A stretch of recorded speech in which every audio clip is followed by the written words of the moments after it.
How to fix TikTok video draft problem. So if you're facing a problem with TikTok drafts that are not opening, then first of all you have to open up your TikTok application.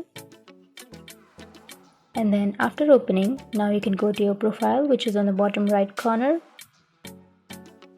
And then you can simply go to your drafts, and here you will have your draft.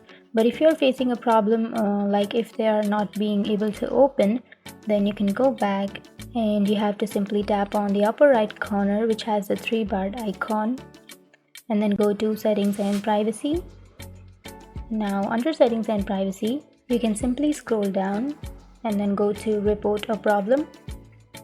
And now here go to videos and sounds.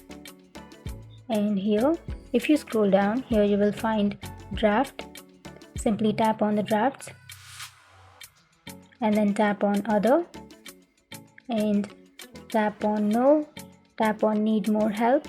And here you have to write something about your issue, like you have to write, I'm not being able to open my draft videos and I need some help. And after writing that, you can simply tap on submit, which is on the middle of your screen. And after tapping on submit, TikTok will receive your problem and it might provide you with some help. So that's it. That's how you fix this problem. And if you have any questions, feel free to comment below. Thanks for watching.